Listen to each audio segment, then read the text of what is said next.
ঋণ থাকা অবস্থায় ঋণ পরিশোধ না করে কোরবানি করা যাবে কি? কোরবানির গোশত বন্টনের উত্তম পদ্ধতি কি? গোশত 3 ভাগ করা কি আবশ্যক? শরীকদের কারো পুরো বা অধিকাংশ উপার্জন হারাম হলে কি সবার কোরবানি বাতিল হয়ে যাবে?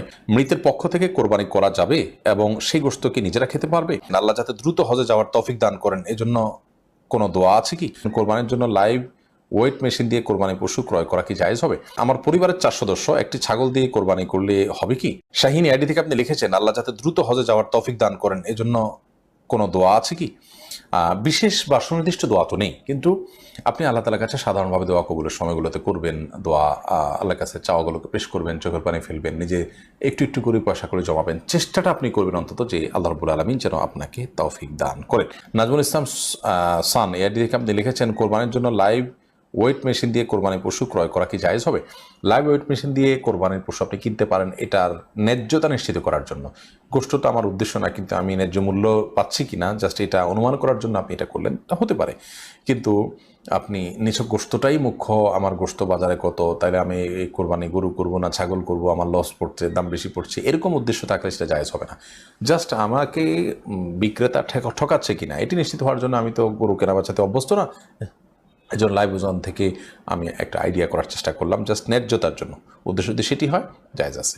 এমনি তার আগে আপনি লিখেছেন, আমার পরিবারের 4 সদস্য একটি ছাগল দিয়ে কোরবানি করলে হবে কি?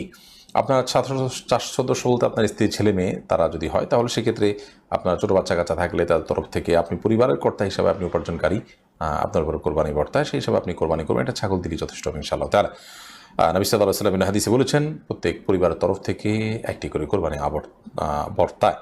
কিন্তু পরিবারে যদি একাধিক সদস্য তারা তাদের ভিন্ন ভিন্ন ইনকাম থাকে, আলাদা আলাদা সামর্থ্য থাকে, তৌফিক থাকে, তাহলে সেক্ষেত্রে সেটি ভিন্নতর বিষয়। এরপরে মঞ্জুর হাসান আপনি লিখেছেন, মৃতের পক্ষ থেকে কোরবানি করা যাবে এবং সেই গোশত কি নিজেরা খেতে পারবে? মৃত ব্যক্তির তরফ থেকে যদি আপনি নিজের তরফ থেকে কোরবানি করেন, আপনি করতে পারেন এবং সেই গোশত আপনি খেতে পারেন। নবী করিম সাল্লাল্লাহু আলাইহি ওয়াসাল্লাম সাহাবী আলী রাদিয়াল্লাহু তাআলা আনহু তিনি কোরবানি করেছেন। যদিও সৌদি আরবের উলামা ইকরাম তারা অনেকেই বলেন যে মৃত ব্যক্তির জন্য কোরবানি হবে জীবিত ব্যক্তির সাথে মিশিয়ে। ধরুন আমি বললাম, আল্লাহ এটা আমার তরফ থেকে এবং আমার মৃত বাবার তরফ থেকে, তো নিজের সাথে মৃত বাবা মা মৃত যে কোনো মানুষকে যোগ করে তারপর কোরবানি করা যাবে। নবী করিম সাল্লাল্লাহু আলাইহি ওয়াসাল্লাম তার নিজের কোরবানি করেছেন এবং তার পূর্বপুরুষ ইব্রাহিম আলাইহিস সালাম তার তরফ থেকেও কোরবানি করেছেন। তো দুটি মত আছে, যদিও সাহাবা ইকরামের আমল দ্বারা বোঝা যায় যে মৃত ব্যক্তির তরফ থেকে কোরবানি করা যায়।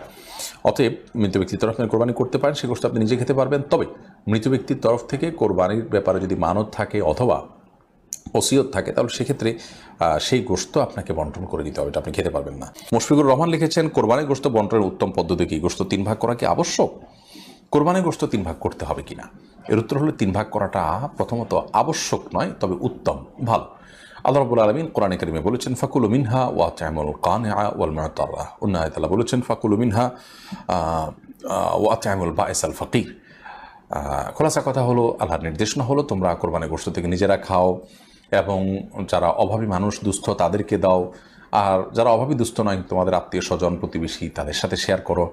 অর্থাৎ এই 3 ভাগে ভাগ করে আপনি কোরবানির গোশত দিলে বা ব্যয় করলে, খরচ করলে সেটা উত্তম। কিন্তু 3 ভাগ সমান হারে করতে হবে, বেশি দিক করা যাবে ব্যাপারটা এরকম না। আপনি নিজের জন্য একটু বেশি রাখলেন, গরিবকে দিলেন একটু বাড়িয়ে, প্রতিবেশী একটু কম দিলেন, অথবা আপনি নিজের জন্য খুব কম রাখলেন, গরিবকে বেশি দিয়ে দিলেন, করতে পারে একটু, মানে 3টা ক্যাটাগরিতে ভাগ করবেন, এটা হলো মূল বিষয়। এখন সমান করে 3টাই করতে হবে এমনটা বাধ্যতামূলক না, তবে সমান করে 3টা করতে পারলে সেটা অবশ্যই ভালো। আল্লাহ 3 ভাগ করতে বলছেন, আপনি এটাকে সমান করে করছেন, গণমুখ মানার চেষ্টা করেছেন, এটা ভালো, প্রশংসনীয়। কিন্তু এটাকে বাধ্যবাধক বিষয় মনে করা যাবে না, আমরা অনেকে এটাকে অনেক আবশ্যক বানিয়ে ফেলেছি। শহীদুল আপনি লিখেছেন, শরীকদের কারো পুরো বা অধিকাংশ উপার্জন হারাম হলে কি সবার কোরবানি বাতিল হয়ে যাবে? হানাফি মাযহাবের উলামা ইকরাম এর দৃষ্টিভঙ্গি হলো সবার কোরবানি বাতিল হয়ে যাবে। যদি এখানে একটা এহরাকে দম হচ্ছে, একটা পশু জবে হচ্ছে, অথবা একটা পশু জবের আংশিক নিয়ত খারাপ হলে পুরোটাই সেটার আওতাভুক্ত হয়ে যায়। যদিও সৌদি আরবের স্কলার উলামা ইকরাম তারা এক্ষেত্রে ভিন্ন মত পোষণ করেন, তারা বলেন যে না, আল্লাহ বলেছেন ওয়াল্লা তাজরু ওয়াজরাতান উযরা উখরা, একজনের পাপের বোঝা আরেকজন বহন করবে না।